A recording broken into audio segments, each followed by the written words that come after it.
Today is day 122 of the year of streaming and learning to code. We are continuing on at 63% of the way through Ruby. We have yet again another late night stream and yet another short stream, so I'm all but certain we won't be able to make it through all of the first part of section 7, the Zen of Ruby. We definitely won't be getting to the refactor factory activity tonight. But let's go ahead and just dive right into the Zen of Ruby. All right. We have, if it loads, how many sections? I'm drawing a blank. I think it's at least 18. 20. For shame. How appropriately titled. We are continuing on. We're going to try to make it to 9. 9 of 20. That is it. So, a short stream, probably 20 to 30 minutes tops. So, let's hit the ground running. Section 1. Ruby is a delight. Ruby is a delight. As a language, Ruby prioritizes programmer productivity over program optimization. This means that Ruby may not always run a program in the fastest way possible, but it strives to be a language that programmers like you find easy and fun to use. The more intuitive a language's syntax is, the more productive its user can be. You're in control, not the machine. Check out the code in the editor. Looks almost like English, doesn't it? Instructions. Click Save and Submit when you think you know what the output will be. Ruby is eloquent equals true. Ruby is ugly equals false. Puts Ruby is eloquent if Ruby is eloquent. Puts Ruby is not ugly unless Ruby is ugly. Alright, so save and submit. Ta-da! Ruby is eloquent. Ruby is not ugly. We're giving them the benefit of the doubt. Clean slate today. Section 2 of 20, although for tonight's purposes, section 2 of 9. A simpler if. You've seen the Ruby if statement before. If condition do something end. If the do something is a short, simple expression, however, we can move it up into a single line, as you saw in the last exercise. The syntax looks like this. Expression if Boolean. Ruby will expect an expression followed by if, followed by a Boolean. The order is important. You can do this. Puts, it's true, if true. But not this. If true, puts, it's true. We have to tell it the print or puts first, then the statement we want, depending on the if true. But we can't put the condition first. So that's that. That's the word of warning.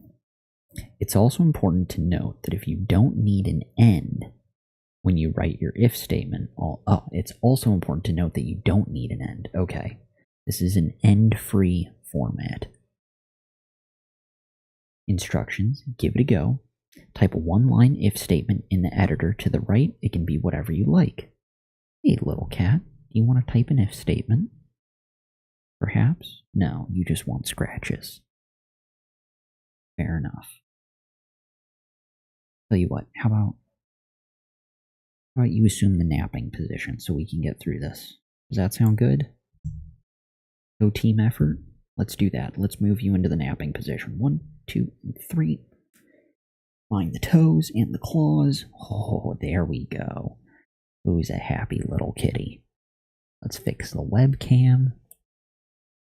You got that with your tail. Good thwap. We'll check OBS. All is well. Cool. Webcam. Mic. Little kitty and Codecademy. We are good. Good. Let's get whispers more light. There we go. There we go. Not so shadowy. What are we doing? Get out of OBS. Back to Codecademy. Here we go. Give it a go. Type a one-line if statement in the editor to the right. It can be whatever you like. Let's do puts,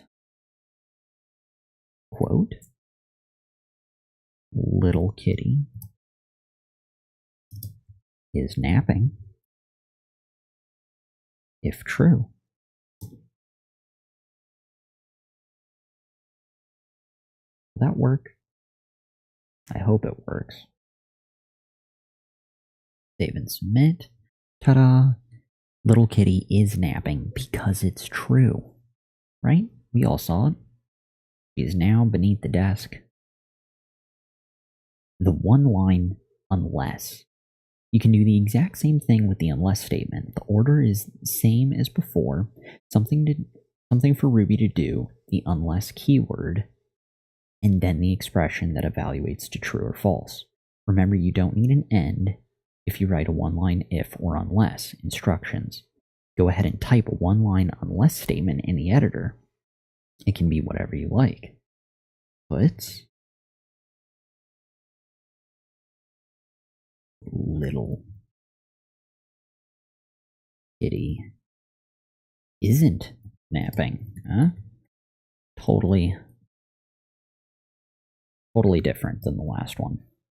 Unless. And run. Oh, it did not like that. If unless? That's probably what it is. If. Oh, that's it. Okay. If unless. Save and submit. It still hates our syntax.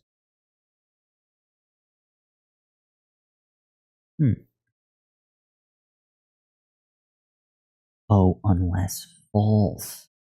Gotcha. My bad. Unless false. There we go. Little kitty isn't napping. Okay. Onwards. Section 4 of 9/20. Get a bunch of slashes and ifs. Our own conditions for tonight. One good turn deserves a ternary. Deserves a ternary. There we go. During your Ruby adventures, you've seen that you often have many options when it comes to accomplishing any one goal. The if statement is no exception. An even more concise version of the if-else is the ternary conditional expression. Called ternary because it takes 3 arguments, a boolean, an expression, takes 3 arguments, a boolean and expression to evaluate if the boolean is true, and the expression to evaluate if the boolean is false. The syntax looks like this: boolean, question, do this if true, do this if false. Okay, and we're using the colon as a breakpoint. An example might be puts. Why are we back page? Bastards. Next lesson. An example might be puts 3 is less than 4, question mark, 3 is less than 4, colon, 3 is not less than 4. Remember the order. Remember the order of the argument is important, and you don't need an end for this version of if-else. Instructions. Try a ternary expression in the editor. Feel free to peek at the hint if you need help. Ruby code. Puts. Do we have to do an actual breakdown? I think I'm just going to do true. Oh, you know what? Even in their example, they're just dropping a true. Kind of sucks the fun out of it, but that's okay with me. So, puts true. Question mark. Quotes, colon, quotes. Ha ha ha. Versus Wah, ha, ha, ha, ha. Yes, see. Regular ha, ha, ha. Evil ha, ha, ha. Yes, villainous. Great. Save and submit. Ta-da, just a regular, non-villainous dude. Chuckling into the night. Next lesson. 5 of potentially 9. Definitely 20. When and then. Case statement. The if-else statement is powerful, but we can get bogged down in ifs and else-ifs if we have a lot of conditions to check. Thankfully, Ruby provides us with a concise alternative, the case statement. The syntax looks like this. So the case statement we used, was it yesterday in the movie activity? It's basically a switch statement in JavaScript. But you can fold it up like so.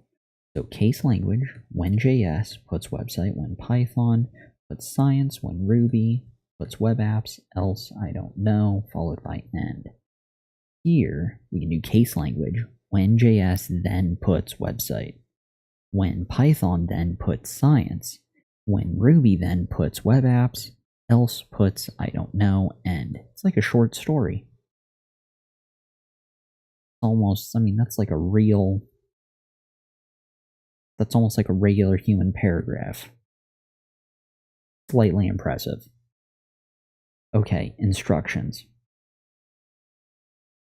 We've added some code to the prompt.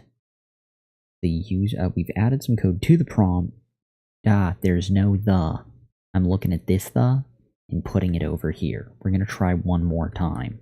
We've added some code to prompt the user for input. There we go. Add a case greeting statement in either style to the editor. It should do the following. 1. When the user types English, the program should put hello. When the user types French, the program should put bonjour. When the user types German, should put guten Tag. Finnish, hello.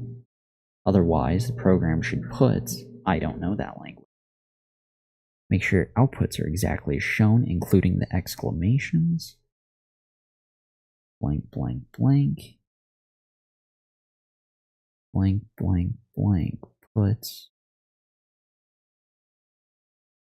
When, then.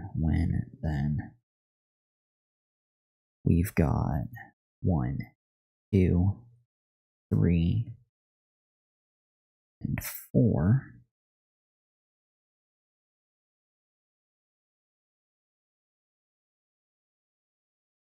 Trying to think what's the quickest way I can drop this in.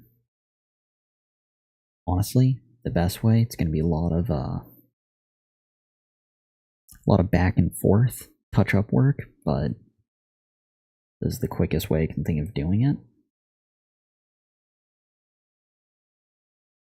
Actually, we don't even need to do that. No. Quote to quote. Actually, we don't even need.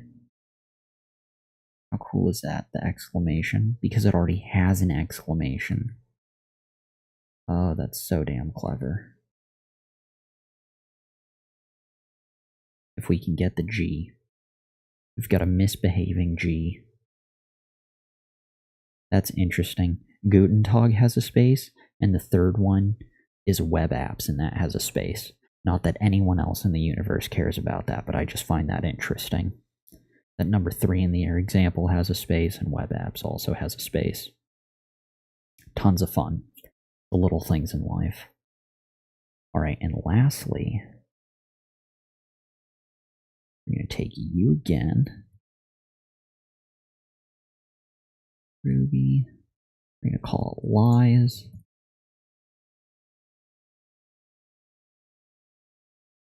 Copy. Hello. And something. I don't know. what that language is. There we go. Pretty cool. Okay, now doing English, French, German, and Finnish. English, French, German, Finnish, followed by else. That's all she wrote.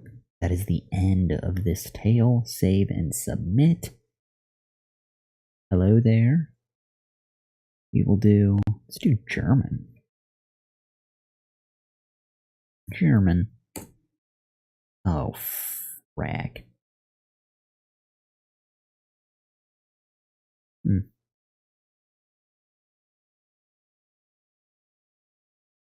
Undefined case language. Oh, greeting. Greeting. Okay, my bad, because I copied their example, but it needs to be greeting, not. You know what's going down. I'm the only one who has no idea what's going on. Once more. Hello there. German. Enter. Guten Tag. How spectacular. Conditional assignment. We've seen that we can use the equal operator to assign a value to a variable. But what if we only want to assign a variable if it hasn't already been assigned? For this, we can use the conditional assignment operator. Vertical pipes equal. It's made up of the OR logical operator and the normal assignment operator. Run the code in the editor. Here's what's happening. 1 favorite book is set to nil, which is Ruby for nothing. When you try to put it to the screen, you'll get exactly that, nothing. Now our variable is conditionally set to cat's cradle. Since the value of the variable was nothing before, Ruby goes ahead and sets it. You can see cat's cradle printed out. 3, we try conditional assignment again, this time with wise poignant guide to Ruby, but wait, our variable already has a value, cat's cradle. So it stays set to that value. And that's what we see printed out. Okay. Print stuff. Sure. And then 4. Finally, we use regular old assignment to tell Ruby to reset favorite book to wise poignant guide to Ruby, which it gladly does. We've got favorite book nil. Puts favorite book, spits out nothing. Favorite book, we're reassigning cat's cradle. Puts in favorite book again, it'll spit out cat's cradle.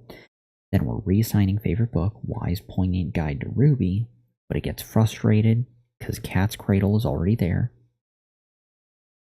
So there's lots of frustration. But then when we do favorite book equals, oh god, equals wise poignant guide to Ruby, it then prints that out. So let's go ahead and hit save and submit. Ta-da! Dee-dee-dee-dee-dee. Fan friggin' tastic. Onwards. Section 7 of 9. Now you try. Now it's your turn. Create a variable. Favorite language. Copy. Write code in line 2. Favorite variable, or favorite language. And conditionally set your favorite programming language. Conditionally. They just mean favorite language equals blah? I wonder if they want the vertical pipes. I can't tell. I'm going to try without it.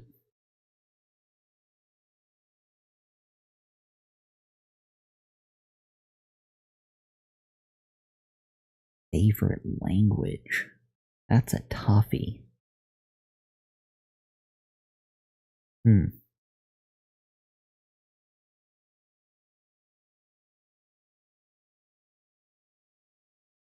I'm just thinking of the many different answers there could be for language.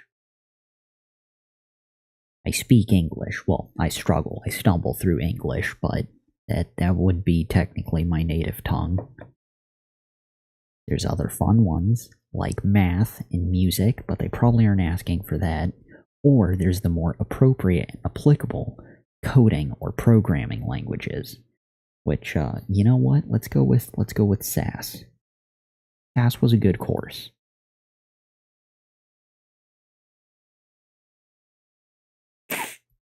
Yeah, let's do SAS. Let's see what happens there. Looks like you didn't use the conditional operator. Yeah, we needed the vertical pipes. I was just checking.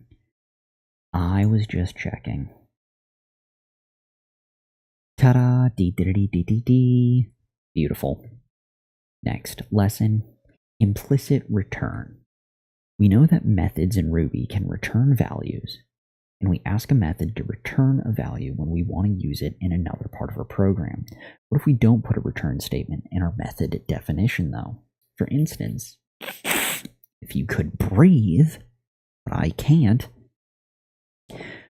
what if we don't put a return statement in our method definition, though? For instance, if you don't tell a JavaScript function exactly what to return, it'll return undefined. For Python, the default return value is none, but for Ruby, it's something different. Ruby's methods will return the result of the last evaluated expression. This means that if you have a Ruby method like this one, define add AB, return A plus B, end, you can simply write define add AB, A plus B, end. Is there a difference? Oh, right, there's no return. Okay. So this has return, this doesn't. So you can neglect the return, or neglecting and neglecting. And either way, you'll call add 1 and you'll get 2. Powerful stuff. Kinda cool. Instructions. Modify the code in the editor to use an implicit return. So we're just removing, you just need to remove the word return. Delete that. And run. Define multiple of 3, n modulo 3 equals 0, true, false. Nothing happens. Cool. I mean, we get nil, but that's not surprising. That's what was supposed to happen. So next lesson, 9. We've made it to essentially what will probably be the end of tonight. About halfway through tonight's lesson. Short circuit evaluation. Hey, little do. What are you doing? Back again. Let's go ahead and set you down, shall we? Napping position? Do you want to assume the napping position again? Or do you want to be on the bed? I'm gonna set you on the bed. No. We're gonna do team effort napping position. 1, 2, and 3. Watch your toes. And my face, and your tail, and your claws, and you're just full of death. And you did nothing. She's already gone. She's on the floor. She wasn't even interested. She's just here to cause a nuisance. Typical. Oh, okay. We're on the edge. We're at the halfway point of the course and the end point for tonight. We just need to power through this. And we will be good. Short circuit evaluation. Recall that we have the Boolean operators and or in Ruby. The AND operator only returns true when the expressions on both sides of the operator are true, or returns true when one or the other or both of the expressions involved are true. Feel free to check the hint if you need a refresher. Ruby does this via short circuit evaluation. That means that Ruby doesn't look at both expressions unless it has to. If it sees false and true, it stops reading as soon as it sees and, because it knows false and anything must be false. Remember how Ruby returns the result of the last expression it evaluated? We can use that to show short circuit evaluation in action. Check out the code in the editor, then click Save and Submit, because the only false and nil are false values in Ruby. Both strings are treated as true. Ruby knows true or anything is true, so in A or B, it only evaluates A.